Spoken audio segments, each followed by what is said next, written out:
If you're planning a solo trip, research is really important. It's something that's going to keep you safe, and remember, this trip is all you. In this quick video, I'm going to share with you 6 things that I try to make sure I'm researching before my solo travel trips. This first thing applies to traveling internationally. If you are traveling internationally, you want to make sure you are researching visa requirements and information. Depending on which country you're a citizen of and which country you're going to, the visa requirements are going to vary. For some destinations, you might need a visa, but for other destinations, you might not. So for example, if you are a US citizen, you can travel to Mexico for up to 160 days without a visa.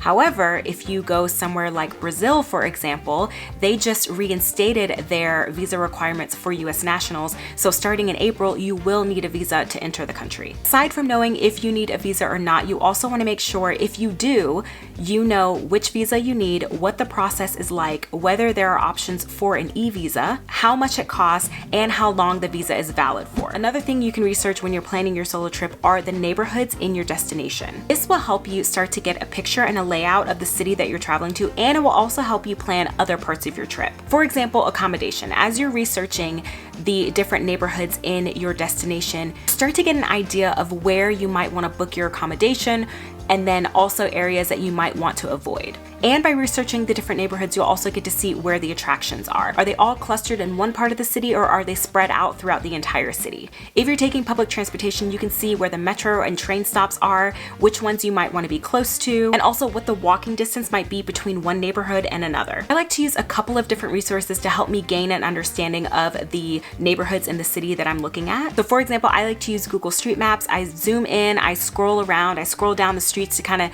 give myself an idea of what that neighborhood looks like. I use Instagram, TikTok, and other forms of social media to find local stores and shops in some of the neighborhoods I've researched to try to get a little bit more of an idea of what that neighborhood might be like. And as a solo traveler, I personally like to book my accommodation in some areas that are a little more crowded or a little busier because number one, I like to take advantage of my time. So if I know that I am going to be visiting a lot of attractions, I want to be closer to them so that I can cut back on the amount of time that I have to spend commuting and going back and forth. And then number two, I feel safer when I know that there are a lot of people around, especially at night. Almost every city has a common crime or common scams that the locals know about, and you want to make sure that you know about these scams as well. These crimes and scams can vary from petty crimes like pickpocketing to more major serious crime. Either way, you'll want to make sure you're researching the common crimes, scams, and traps in your destination. Additionally, I also try to see if I can find out if there are any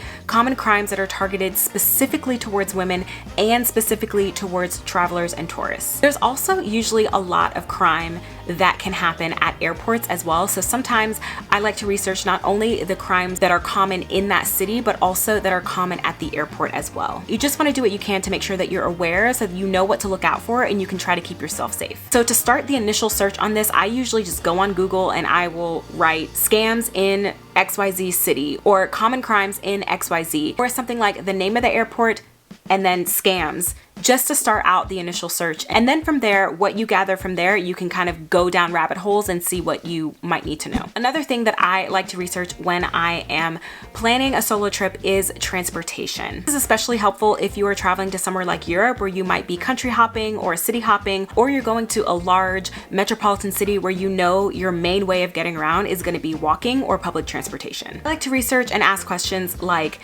is there public transportation? Is it reliable? Is it safe? Does it run 24/7 or does it run between certain hours? If there's a metro, if it closes at night, what happens after it closes? Are there night buses? Do they have Uber or any sort of similar rideshare app that I could use that's reliable? Is it safe to walk? How much does the transportation cost? And are there certain cards and bundles that I can buy in advance or when I get to my destination? If you're finding this video helpful so far, definitely give it a like. And if you're looking for more travel tips and inspiration, subscribe to this channel. So the next thing I try to make sure I research is in line with researching the transportation. I like to also figure out if I'm flying, especially if I'm flying internationally, how do I get from the airport to the city center or to my hotel or my accommodation? Once you have started that research on the public transportation and on transportation in your city, then you will probably inevitably find how to get from the airport to the city center, but I try not to just assume that I can grab a cab or an Uber and get into the city. Some cities actually offer free shuttles from the airport to the city center, or for very cheap. And also some hotels offer free shuttles as long as you book in advance, or they have shuttles that run, I don't know, every hour, every 30 minutes. To and from the airport. But I've also found that there are a lot of cities that tend to mark up their Uber or their cab services from the city center to the airport. And if you don't know this, or you don't know that there's an alternative way to get from the airport to the city center that might be significantly cheaper, you might end up spending a lot more money than you intended. And also sometimes it's just nice to know what your options are. I know for me, I feel a lot more comfortable having a plan instead of just landing in my destination and then now what? And the last thing that I want to share that I try to make sure I research is additionals. And I'm calling this additionals because these are the things that I think when you're traveling domestically, you don't even think about, but they actually have a pretty big impact on your trip. For example, you'll want to research how you're going to get internet and have data throughout your trip. And as a solo traveler, this is really important because you want to be able to communicate back home with your friends and family, keep them updated on your trip.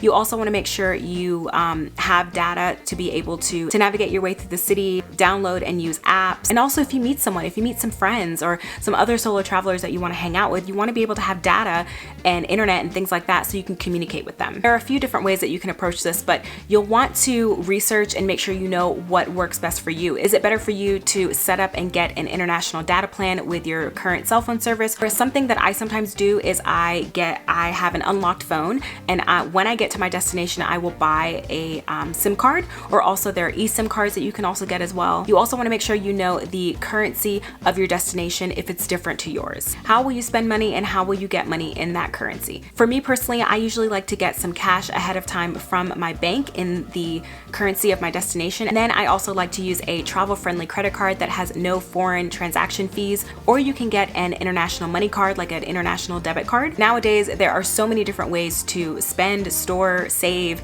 and manage your money in different currencies. So just make sure you're researching what's right for you and which one might be beneficial for you and your trip. Another thing is making sure you know the electricity in different countries, so the voltage, sockets, plugs, all of those things. If you're still on the fence about solo travel and not quite sure where to go, check out this video for a little bit of travel destination inspiration, and I'll see you in the next one. Bye.